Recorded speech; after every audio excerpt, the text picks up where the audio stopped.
You guys, we've known Jenny since we started Tulsa 9.12. In fact, I met Jenny just a couple of months after the 9.12 project got started.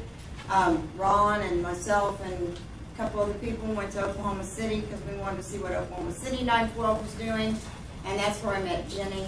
And we just kind of became partners in crime, so to speak. And then, you know, she was pounding it in our heads for a couple of years about Common Core, but it just never really kind of clicked. We all kind of got that deer in the headlight look. And then when it finally did, we all got behind Jenny and her team, and we helped what we thought was defeat Common Core.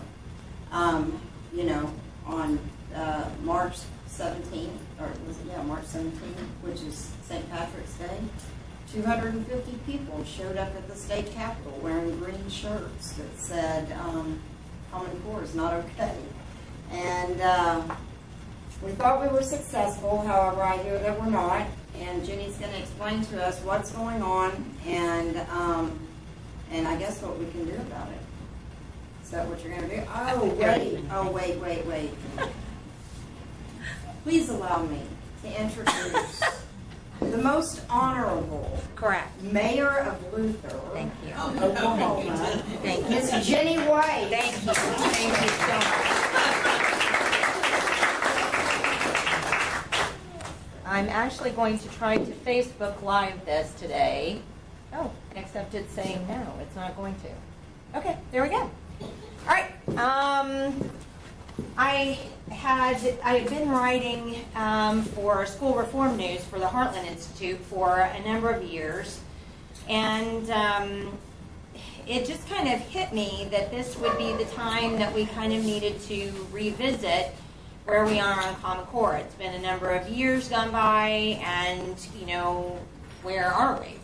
So that's kind of the topic that I took up. So I'm going to take just a few minutes and kind of go over the history of us in Oklahoma. Back in 2010, when I was researching a way to kind of combat remember the state question 744? So I was researching that in 2010, and as I was looking for money and funding for schools, I stumbled along on this. It was a 33-page bill, and it was basically an educational omnibus bill that had Common Core state standards, a state longitudinal database, teacher accountability measures, the TLA thing, and then turning around low-performing schools. Found out that it was an Obama grant kind of a thing to get all four of what I call the pillars of America's education takeover into schools. And so after I found that out, I wrote Common Core State Standards and Race to the Top, an Introduction to Marxism 101. It's actually now on Barnes & Noble. It was on Amazon. The video that goes with it's gone up to like 17,000 views or something over the past number of years. So at least it's out there and people are looking at it. But I think the thing that I'm kind of concerned about is that people go, Common Core, we killed that in Oklahoma. You know, what do we care? So that was the reason why I wanted to go over this a little bit. After I wrote the paper, I started getting invitations, thank God, to go speaking to, it was mainly Republican women's clubs. And so, but I went anywhere anybody ever asked me to go. I think the one time I went to, I can't even remember where we went, and we spoke to one person. But we went, and that's what we did. But then I also had a chance to be on with Dana Lash on the Glenn Beck show and be part of his thing. And I've been interviewed and gone all over the country, and it was great. And I was very grateful for that. And there was a big push nationally to kind of stop Common Core, and it was definitely amazing. Well, then we had Jason Nelson and Josh Burkeen, Senator and Representative. Jason Nelson, Representative Nelson, is no longer in the House, but Josh still is. He's still a senator. They wrote HB 3399, which was the bill that was to stop Common Core in Oklahoma. And it was such a contentious thing, as all of you who participated so heavily know, that it was the very last day of session that bill was, and it was a bear trying to get it before they gavelled out. But we did. And then right after that, there was a lawsuit by Common Core supporters that went to the Supreme Court. And the thing that frustrated, I think, so many of us is that there were 4 state school board members that actually were the plaintiffs in in the lawsuit: Leo Baxter, Amy Ford, William Steed, and Daniel Keating. And the Supreme Court overturned that, and the bill was found to be acceptable, and Mary Fallon actually signed it on June 5th. So that was, at that point in time, you know, we figured that Common Core was dead in Oklahoma. Well, here's immediately what began to happen. This passed in June, so in August, you know, kids went back to school. I can't tell you how many, and they all came through our Facebook page, questions. Oh my gosh, I went back and my kid has Common Core, what am I supposed to do?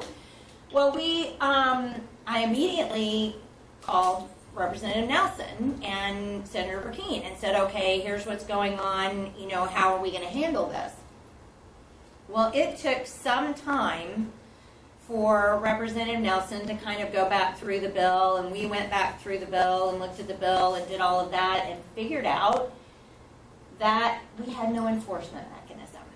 So basically, we had a suggestion. We didn't have an actual bill that was a law. I mean, it was a law, but so what? I mean, there wasn't an enforcement mechanism. If people wanted to go, I don't care, it didn't matter because there was nothing to do about them. Well, so Representative Nelson said he talked to several attorneys, and we had an attorney that we had do the amicus brief for us for the Supreme Court decision. And we asked them, and they said, well, why don't you tell them to go to their local DA and say, here's what's going on. We actually had parents who did that. They went to the DA, and the DA basically in every jurisdiction said, really seriously, you want me to worry about Common Core when I have meth houses across from schools in districts, and this is what you want me to be doing? And so they just threw up their hands and said, you know, great. So we stopped Common Core. Okay, it's all stopped now. And that was, I think, probably the most defeating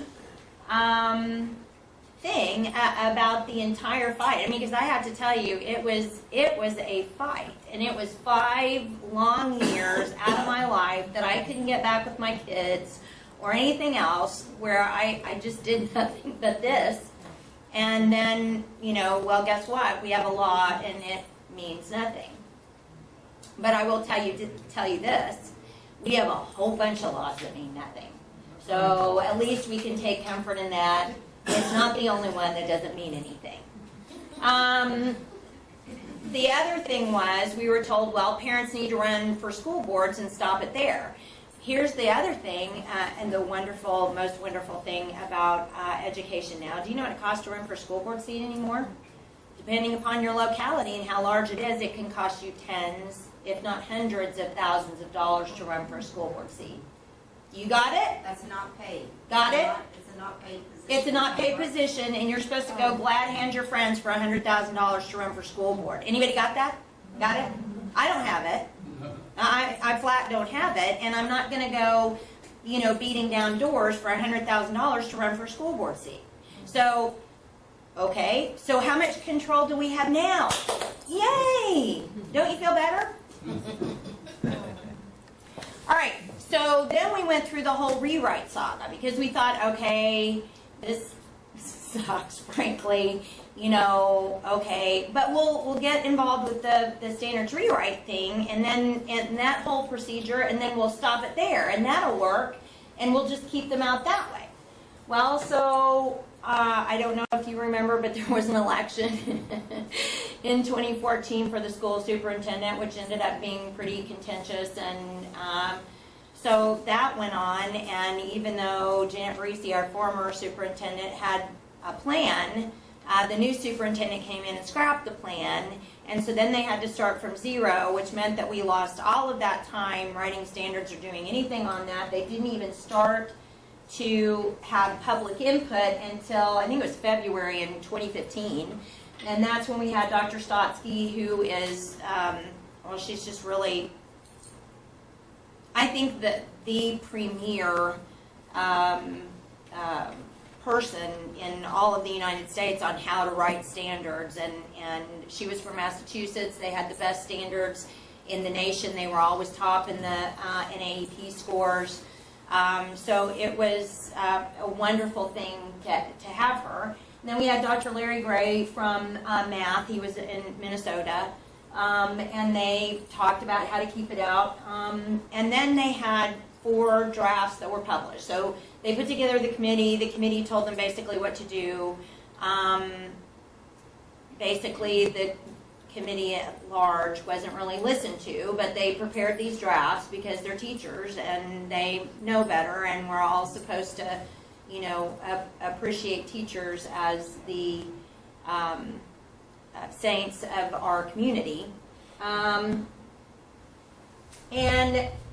every single draft that came out, we wrote up, because they would put the draft out and then they would put the critiques of the draft out, and we were the only people that were actually looking at the bad stuff, because the good stuff's good. I mean, why do you want to go, oh, yay, this is great? There's no reason to cheerlead good stuff if what you really need to worry about is the stuff that's been red flagged, right? So we just took all of the red flags that people were putting together, and we wrote like little critiques for each of the 4 drafts. Well, after we put them out and after we put out the last one, there is a very large group of activist teachers in the state, and they go by the hashtag OPLAED. And don't get me wrong, I used to be a teacher myself. My mom was a teacher. My grandpa was a teacher. I come from a family of teachers. My dad's still a professor at OU.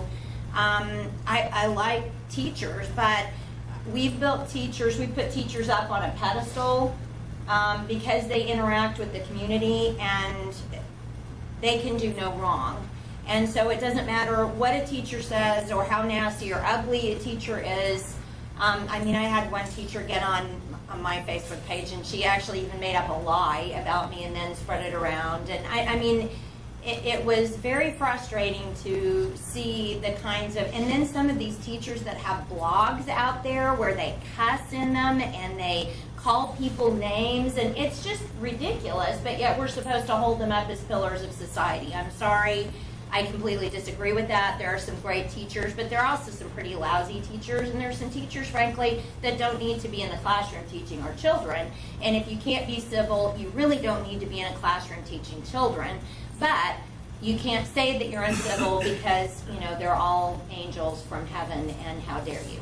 So we did that, and basically they just destroyed us. They had a campaign that they put out called Our Standards, and they just inundated Twitter with comments about, one of them was, in light of the recent escalation in conspiracy theories by the tinfoil hat crowd. So, and that was one of the nice ones. So I was like, okay, well, we'll deal with that one, because at least that was a nice one. Some of the other ones really got gross. But they came out and just, got to the point where it created such a big issue that we weren't able to compete with that.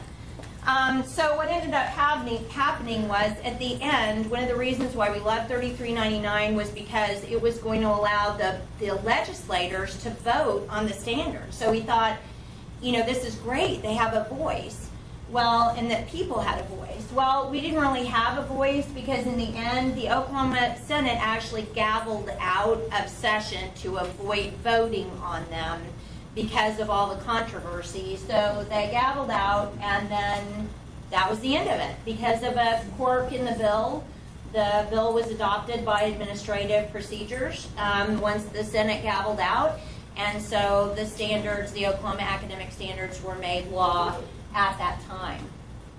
And it's very interesting to me because you can call me what you want. I really don't care. It doesn't bother me anymore. You're not going to worry me. Call me whatever you want. But the thing is, and the thing that you can't refute, and there's no way to refute it, is that we even said about these standards, we all said, according to the critiques, these are so unclear you're not going to be able to test them. We said it, it's written in everything that we have. You can go back and look for yourself.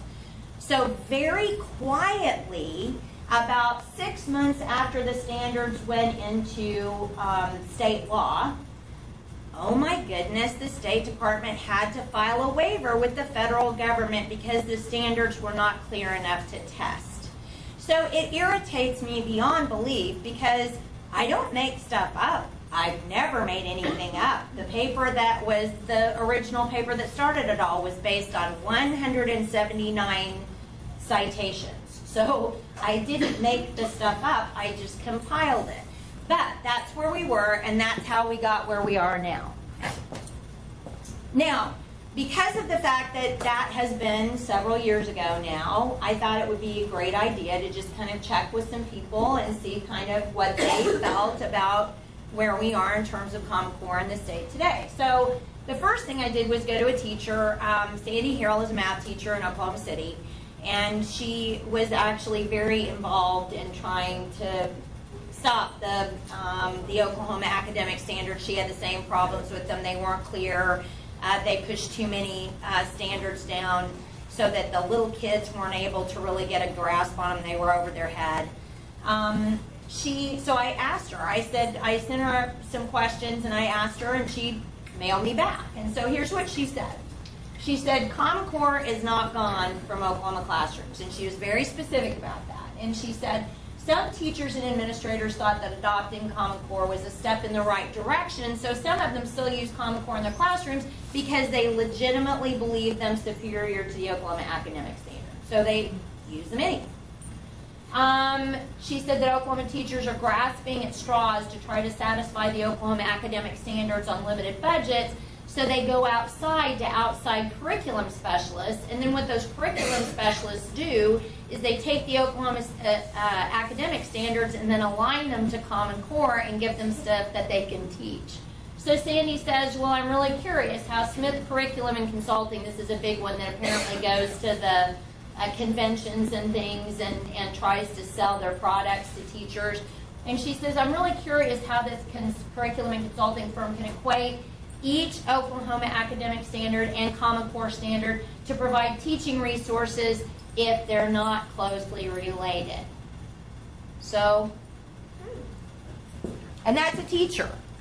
So then I went to Senator Burkeen, and I said, okay, Senator Burkeen, what do you think about the state of Common Core today? And he said, well, it's a teacher-by-teacher decision whether they bring in Common Core aligned curriculum. Which is true, we know that. Why? Because there was no mechanism in the bill to make it stop, right? So he said, I hope teachers honor the wishes of Oklahoma who voiced opposition to CC and got HB 3399 passed. He said that the biggest threat to him, to Common Core independence in Oklahoma, is the whole idea of forcing all juniors to take the ACT. And he went on, and this is his quote. He said, ACT is known to be aligned to CC, and if teachers use CC curriculum to prepare students for ACT, HB 3399 is undermined, as well as the voices of parents in the state. Well, here's the thing. Senator goes on and he says, using ACT in such a way puts private companies in charge of what's being taught in our state and not teachers and parents. National curriculum uniformity is driven by company profits and the national marketplace for their goods and service offerings, which will stagnate educational improvement on the long term, as well as threaten the state's traditional individual values. And that's kind of what we talked about Common Core in the beginning, right, was that. The thing that makes me really angry is that ACT has scrubbed every single reference to the Common Core on its website. I mean, every single one. If you go to the ACT website and you type in Common Core, you're going to get butt kissed. There's nothing on there. But I learned a long time ago when I started dealing with the Common Core State Standards website that if you found something and you put it in the media, which we often did, and it went national, they would immediately scrub that off the website. So I learned how to take screenshots. And trust me, if that computer goes down, I'm in a lot of trouble because there are a lot of screenshots on that computer. So here's one of them from the ACT where it says ACT and the Common Core State Standards Initiative, and it basically talks about how the makers of Common Core and the ACT got together to create the ACT. Oh, but it's not on there now. Then here's another one where's the ACT newsroom, and it said ACT is aligning with next generation college and career standards and aligning to Common Core and more. So that was on there too. That's not on their website now either. And then what I did was, because I just wanted to see, because I don't know if you saw this recently, but the state superintendent came out and said, don't worry about our horrible, horrible ACT results, because what happened is we had this huge pool of kids come in and take them, and you know, unlike the seniors, who many of them pay good money to learn how to take this test, we're just throwing these juniors out there in the deep end of the pool. So you better make sure that you're prepared for those crummy ACT grades. This is what we call telegraphing. It's a way of saying, if I put out a message that's kind of counterintuitive, then because I put the message out, you're going to hear the message. Well, let me just point out, do you notice that it's not, I mean, yeah, this is bad. But have you noticed that this isn't the bottom one, guys? I mean, it's been going down for years and years. So it's not as though you could say, oh, this year's ACT was really terrible. Well, our ACT scores have been falling for numerous years. That's nothing new. And I'm pretty sure that no matter what the superintendent says, the changes in curriculum in the Common Core are not helping this, particularly in math. Math is the worst one. So, I heard on the news that, okay, they had an end of year test or something, and then this year they revised it, and they just gave the revised test, and is this the ACT she's talking about? She came out and said the scores were terrible, but it was okay because it was the first time they taken yes, the that was the revised ACT. test. Yeah, Okay. that was the ACT. I Yes, thought ma'am. that was You know, Maggie is a student teacher, and they just did the first round of testing and stuff for the year. And she said there was no way that you could get it right. It was set up so that their scores would be so bad, so that when they test them again in December or whenever it is that they do it, the Huge scores improvement. come up, and you're gonna see a huge rise in scores. But- Well, and I think it's important to mention at this point in time that really, honestly, testing means nothing. I mean, testing means something to the teacher in the classroom who uses it as a measuring stick for how well she's teaching in class and they're getting their objectives. This kind of national testing isn't going to tell you anything. The picture is out here, and what you need is this picture, but that picture is only going to happen in the classroom with the teacher, not out here. So with this ACT testing, will Oklahoma parents see how their kids rate against Kansas kids, or? Yes, you can pair the scores. I mean, that's the one thing Because that I they thought that say. was the one thing the state education department was trying to avoid was, because I'm older than dirt, so when I was a kid, we took the Iowa test. Yes. Every year, every couple of years, and you got a national ranking, and you Right. knew how you did against the kids in Massachusetts and kids in Mississippi and everything. Well, and we tried to get the Iowa test to come in, but they chose the ACT. So I wanted to talk to parents because parents are still in the system. So tell me what's going on. Melissa Wilkins was, she still is, a good friend of ours. She actually came and talked about Common Core at one of our meetings one time, and she did such a great job explaining everything that I think her video got the most views out of any of them. She just did a really great job. So I asked her and I said, hey, Melissa, tell me a little bit about this. So she explained where she was at the beginning, and her daughter, Ashlyn, was in 3rd grade at that time. And if you don't know, at that particular time, which was 2013, they were bringing in that reading accountability. The Reading Insufficiency Act was in full force. And so if your child didn't pass the reading test, then the child could be kept in 3rd grade instead of moving on to 4th grade.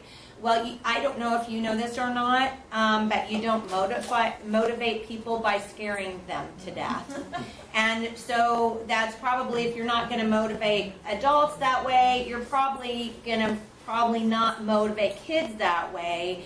And so you had kids, I had numerous friends who had kids in 3rd grade who were vomiting, who didn't want to go to school, who were pulling their hair out, who were crying, who were screaming. Well, Melissa's daughter was no different. She said, we started every morning with a fight because she constantly complained of a stomach ache and cried because she didn't want to go to school.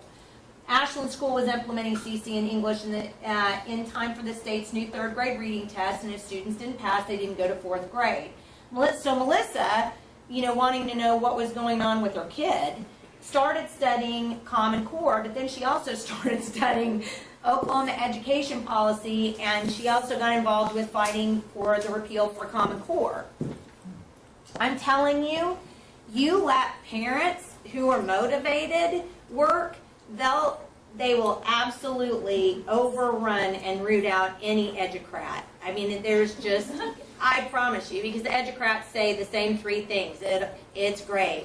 It's great. And then, parents actually go, nah, I don't think so. And they look it up themselves, and when they get involved, I think that's really why you saw Common Core go down, because you had parents who were legitimately researching it. They were seeing the same kind of stuff at home, and they were like, no, you are not pulling that with me. I am not one of your sheep. I am not going to go, and follow along. So she said, through the battle, I became interested in alternative means of educating my children, like so many other people did. I have 4 children with very different approaches to learning. Right now, I have 2 in public school. One's a senior in public school, and then another who's a 2nd grader. Her other 2 she did do classical conversations with them for a little bit, but now they're enrolled in Epic online charter school. Well, she has mentioned this before, but her oldest son, who is in public school in Edmond, was forced to read a book called The Kite Runner. That is not appropriate. High school. Well, I have to tell you that according to English teachers, you're a fuddy-duddy. And I'm sorry to have to tell you that, but there's something really wrong with you. You can't get into the new writing, and we just can't do that, so you need to sit down and be quiet.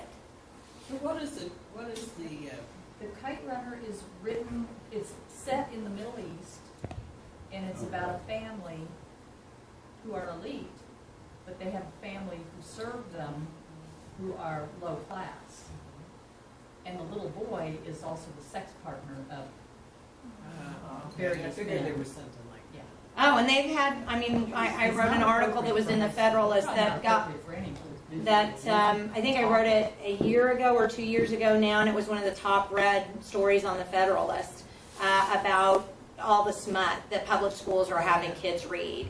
And the crazy thing is, again, you will have teachers who will absolutely denigrate parents and me. You should have seen some of the comments on that article that I wrote, about, and that call me names, that say these horrible things about me. And I keep thinking to myself, how do you lift these teachers up and say, oh, great teachers, when you have these teachers who are forcing this stuff on kids? And yet I'm the bad guy. How do you figure that? I just can't quite get that. But so he was supposed to read that as a sophomore, and then he's now in a concurrent enrollment English class in his senior year. And Melissa has sent me some of the stuff that he's being read, and it is violently anti-Christian.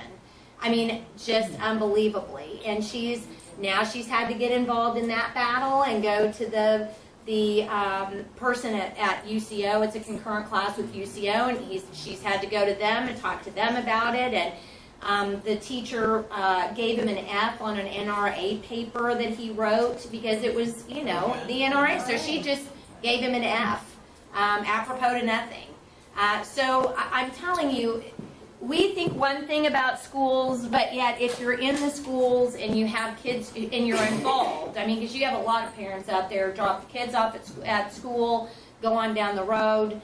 Some of them work 4 jobs, and how can you help that? But then you've got others who go get their nails done and then go home and have brunch with their friends, and they're still not paying any attention to what's going on and what their kids are learning in school, and then they wonder why they're committing suicide at an outrageous rate in middle school right now, why there are drugs and alcohol that are a problem, it just is a very frustrating thing. So she said, now that I'm aware of the pros and cons of CCSS, I'm a much better advocate for my children, and I'm not afraid to push back like I once was. Is Common Core dead in Oklahoma? I would say no, Wilkins assures me. I'm better prepared to lead my children through the challenges posed by this toxic set of standards, and she says, yes, she is. Being a political activist cannot be my primary role, but I will never again be scared to dig deeper when my gut tells me something isn't right. And really, that's what we want parents to do anyway. So praise God for Melissa and her empowerment and working so hard for the benefit of her kids.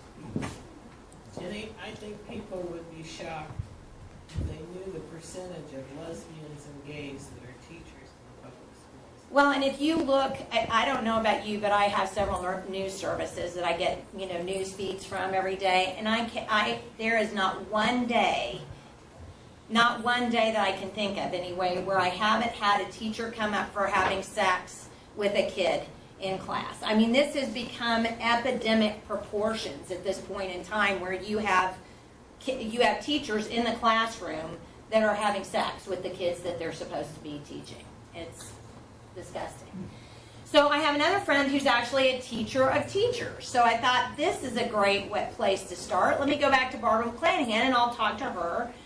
She's actually an associate professor of educational instruction and leadership at Southeastern Oklahoma State University. I met her when we were called down there to talk.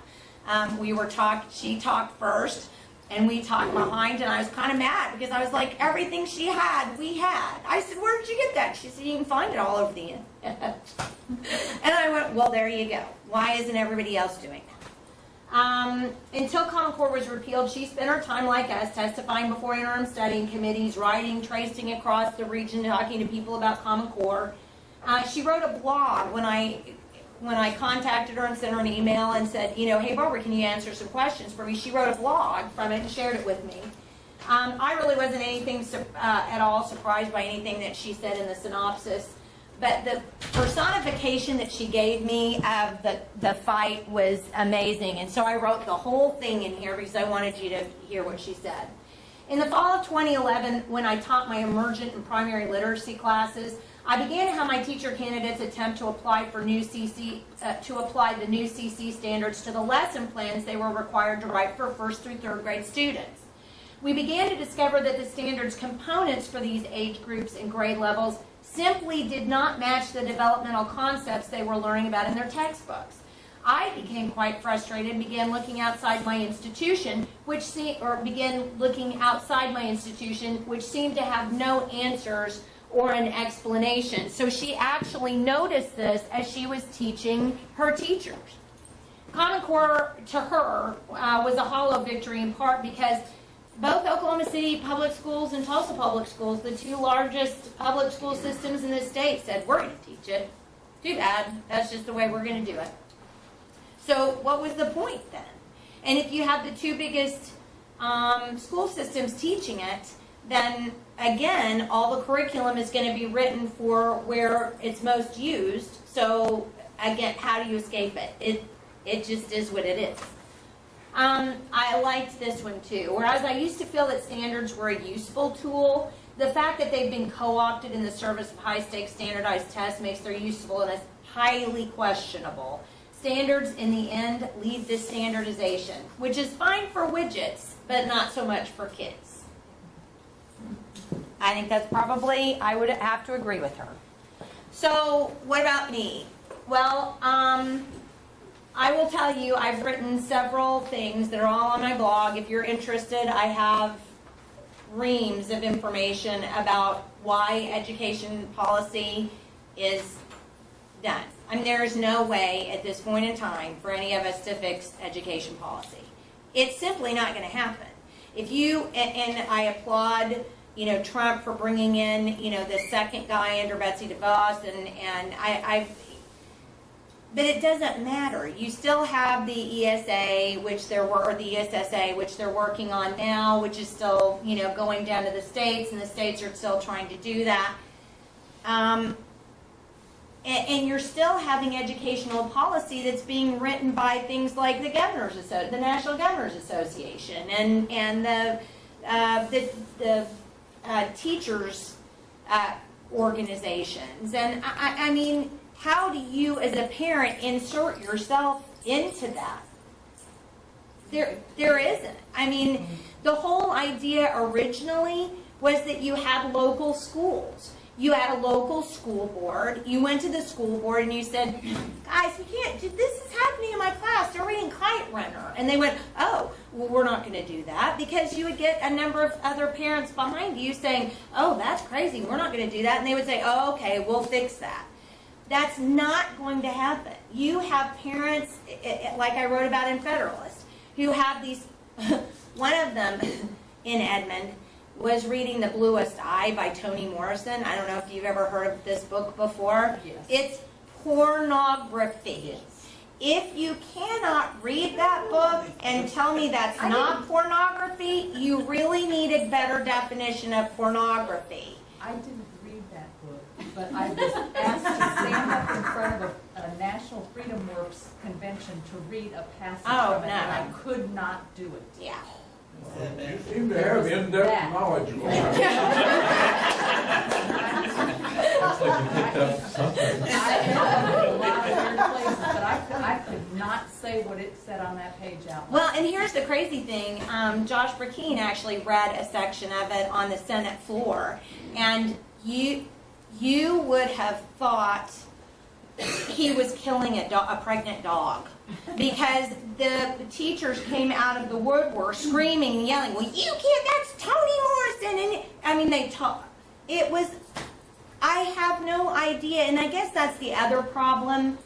We have so gotten to the point where the value system is so out of whack today that even if you go in and you say, look, I'm a Christian and that's just not what I want my kid to read, what they'll do is they'll talk down to you. Well, I'm sorry you have a problem with good literature, but your son can sit out in the hallway then and read Dr. Seuss, or, oh, that's racist, I forgot. Read something else, and he can sit there and read by himself in the hallway while we discuss.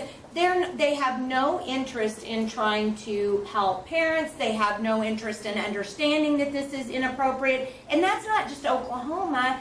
It's nationwide. Like I said, the article I wrote for the Federalist, I interviewed a lady, a parent from Oregon, a parent from Virginia, and a parent from Ohio, and a parent from Oklahoma. So this isn't just, so how does it get ingrained all the way across the state if education is supposed to be, or the states, if education is supposed to be local? Well, it has to be coming from a top position someplace. It's the teacher colleges. What the teachers are taught in teacher colleges are what they're going to go out and do. And if you've been paying any attention to what's going on college campuses today, you have to know that that's just simply not appropriate for those of us who have a different worldview. So I just quit fighting it. I'm like, teachers, you want to call me stuff? That's fine. Call me, make stuff up about me. I give up. You can have them. But what I am going to do is I'm going to take my kids out, and I'm going to try to get as many other people to take their kids out of the system as possible, because there are parents actually, believe it or not, who are so concerned about this that they will go without a second job and they will live in a broken down little house and drive a broken down little car to take care of their children, which, by the way, is your job as a parent. Your job as a parent is not to give your kids stuff, it's to give your kids a worldview. That's what it is. It's to teach your child. Yes, ma'am. I was on a roll, and you stopped. To what extent, if any, pressures are applied by the powers that be for Common Core to private schools? I mean, are they free to choose and not choose? Private schools are free to choose, and you do have private schools. The Catholic schools went through that. They're still kind of going through it to some extent, but I think they've finally gotten the idea that, look, I'm paying for this school, and I said don't put that in there, and they're starting to get the idea, and they've started to flesh out in the diocese. There's no political pressures or any other kind of pressures on them? There is a pressure. What is it? It's the testing, it's the The college. testing. The ACT. Okay. Yeah. As a matter of fact, and this is something that I'm going to say on Facebook Live, so I hope that there are enough people hearing me. A lot of the times when I tell people that I homeschool and that, we have a co-op and I try to build people up to homeschooling, they say, well, how are you going to get your kid in college? Do you know that most colleges today have their own tests that they are willing to administer specifically to homeschooled kids, understanding that they may have their homeschool kids have a higher matriculation rate in colleges, and this is well documented, by the way. If you don't know that, go to NEHRI, NEHRI.org. It's well documented, and homeschool kids matriculate all the way through college, while many other kids simply do not, and they want those kids going through. I mean, that's a steady source of income for them. So if you want to even just put it in those terms, if colleges want money coming in steadily, they're going to cater to people that they know are going to matriculate through. So many of them have their own exams, their own testing. And if you go in and you say, hey, I'm a homeschool kid, my parents aren't going to let me take the ACT, but I'd like to get in. Do you have a test? Many of them will say yes. Or they'll even, find other ways to get them in. But I know of lots and there are, I think, tens of thousands, if maybe not hundreds of thousands at this point in time, homeschool students who have successfully matriculated through colleges and universities and have good degrees. I think one of them that I can think of right off the top of my head is Robert Bortons, who is the son of Lee Bortons, who started Classical Conversations, which is probably, at this point in time, the largest homeschool curriculum and co-op out there for homeschool kids. And I've interviewed Robert numerous times for different articles, and Robert has an engineering degree. And he has an engineering degree from the University of Virginia. I mean, he didn't just go to the, junior college down the road. And he successfully matriculated through and got an engineering degree. So it is a doable thing. So for you to say, well, I can't homeschool my kids. Yes, you can. There's plenty of curriculum out there to do it now. You can get them involved in a co-op. And then if your fallback, is, well, I can't get them into a college because they're homeschooled, you'd be completely wrong about that as well. Darren, did you have a question? Yeah. Okay, my son goes to private school, and they're getting ready for the ACT. Yes. So, are you saying that the ACT has Common Core in it? Yes. Are you saying it has some of this trash? Now, I don't know. I can't comment specifically on what the questions are. They don't even release the questions, as you probably well know, because of the fact that it costs too much money to make them. So I can't stand up here and talk on something that I don't know. All I can tell you is, according to the ACT website, before they scrubbed it all, and that is, by the way, that is, to me, an admission that they're trying to hide something, is to go through and scrub all of that stuff off. And that's, well, you can trust me. You don't have to trust me. Go figure it out yourself. I always said that about Common Core. Don't trust me. Go do your own research. So to me, that's the most damning thing, is they took it all off, and I have those screenshots to prove that they have said over and over again and highlighted that they're aligned to Common Core, and that they actually worked with the developers of Common Core to create that. So yes, I'm not interested in ever giving a one-word answer, in case you don't know. No, that's fine. Yeah. I do know everything you said is accurate, and most people who send their kids to Catholic schools will go to Catholic colleges too, and it's a totally different thing. But I've known many homeschoolers, and many of you know Dr. Ritz. He's got 2 kids that are doctors right now. One's a medical doctor, and one's a Juris Doctor, and they were homeschooled. Yep. So there's nothing. My wrong kid's with it. youth leader It was can homeschooled, happen. and he got a JD too from OCU. So, I mean, to say it doesn't happen is an excuse, and I'm sorry, and you can pelt me all you want with Rotten Tomatoes for saying that, but that's an excuse. Well, how many times have we heard that the homeschool kid wins the national spelling bee or wins some Well, and then you've also got too, you can Google homeschoolers and a National Merit Finalist Scholarship holders, and there are numerous homeschool kids now that are National Merit Finalist Scholarships. My nephew So- was one of them. You what? My nephew was. Oh, awesome. Yay. So there you go. Truth for you. Excellent.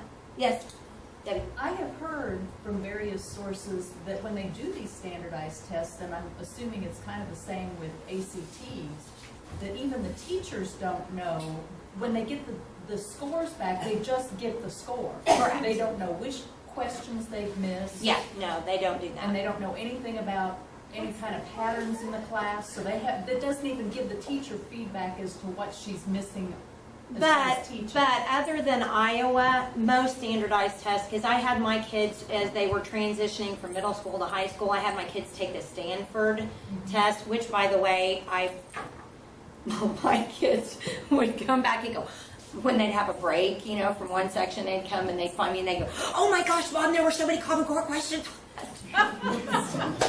It was hilarious. There was global warming questions. I mean, it's rife in all of that. But other than Iowa, I don't even think they do that anymore. Give you specific things that you missed. I don't even think they do that anymore. It's just too much I trouble. have a question. Yes.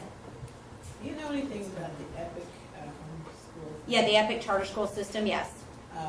I heard, I believe it was 1,500 kids dropped out of Broken Arrow schools this year and went to EPIC. Yes, I would imagine that has happened. It's happened in And I other assume places that as well. EPIC is Common Core oriented too. No, the great thing about Epic is because I can't and I won't say that virtual homeschooling is virtual schooling is homeschooling, because it's simply not.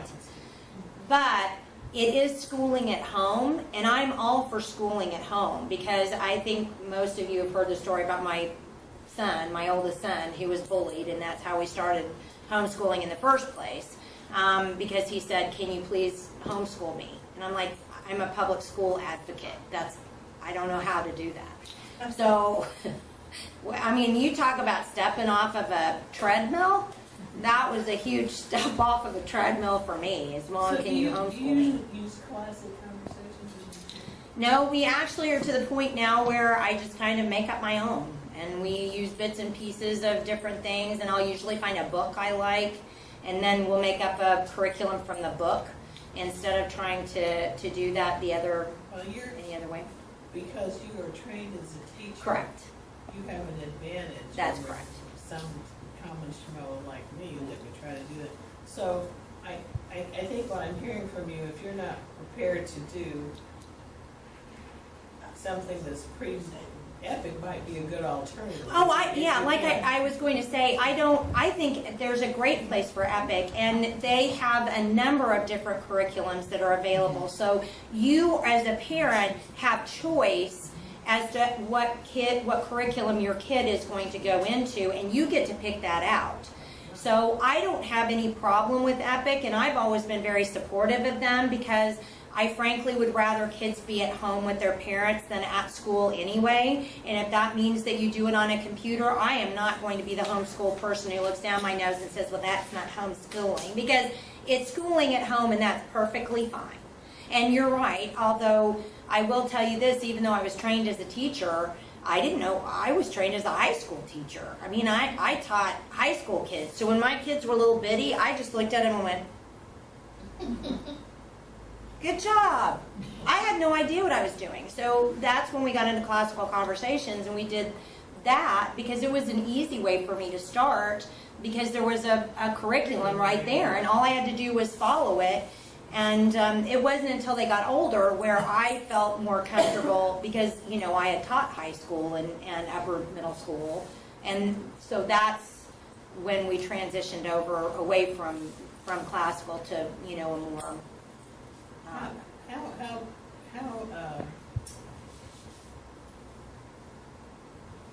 How many homeschool co-ops, how vibrant is that right now? Well, as I'm writing a story about that right now for School Reform News, because we just had the Department of Education statistics just came out saying, oh, homeschooling is plateauing. And I went, no, there's no way.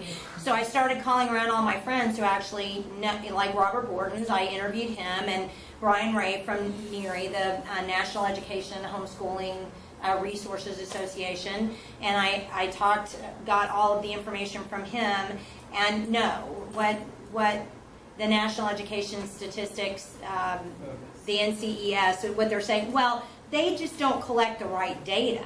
That's the problem, is they send out these sets of surveys to all parents.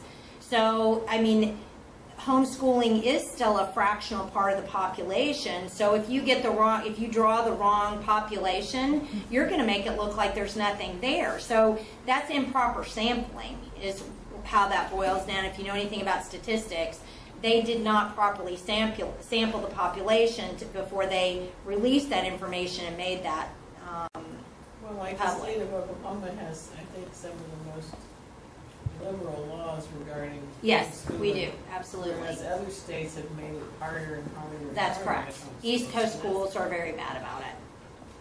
Yeah, but in Oklahoma, they're really, again, I'm sorry, there is no excuse for you to not homeschool. I mean, if you really want your kids educated the way you want, and I have to say this, and then we need to go, I'm sure, but I have to say this. You cannot know, I'm sorry, I'm sorry.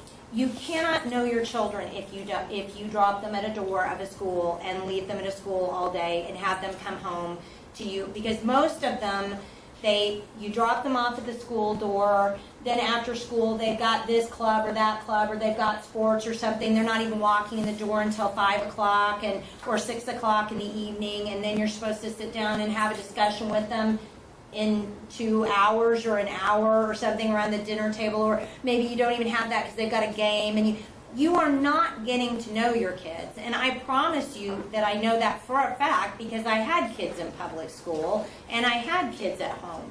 I know my kids now, and I have a 34-year-old who went to public school all the way through, and I don't know her half as well as I know my 13-year-old kid. I mean, I absolutely don't. I see them every day. I know what they eat for lunch. I know what their foibles are. I know what their strengths are. I know what the things that I need to watch out for.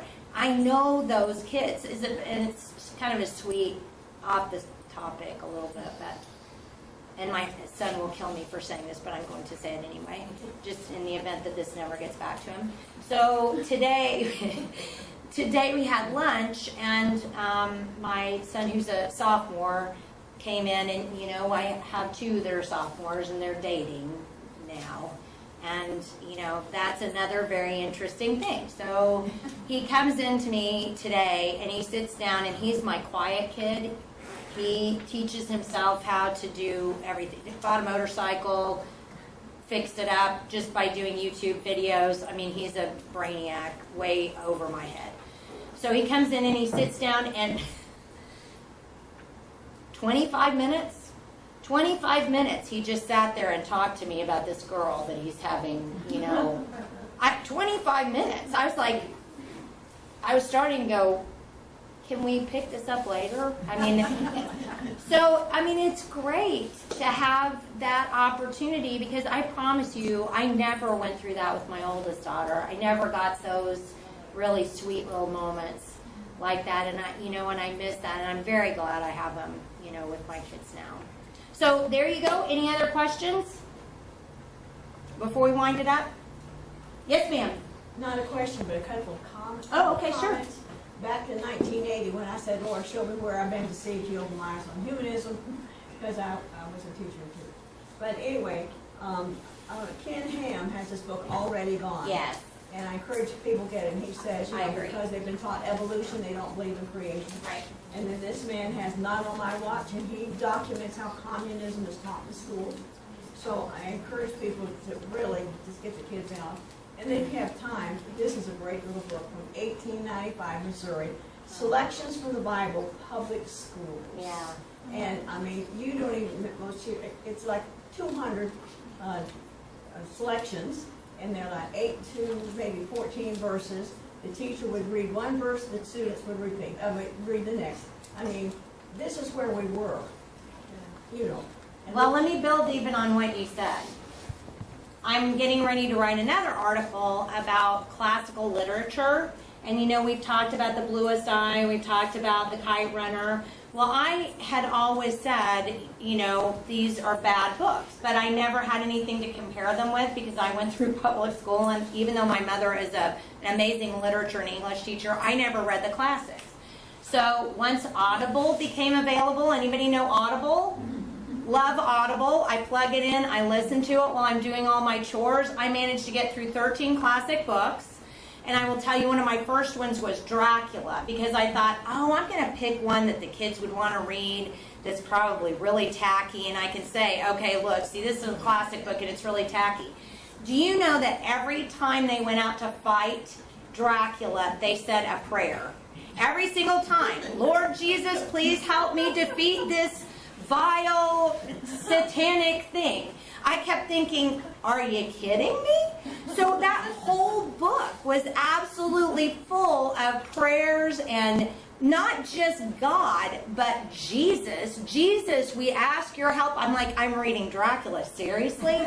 So you think you want to know why we're reading The Kite Runner and The Bluest Eye? It's because if they put classic literature back in the school and they had kids read them, they may learn a little something about Christianity. Thank you guys for your time. I appreciate it.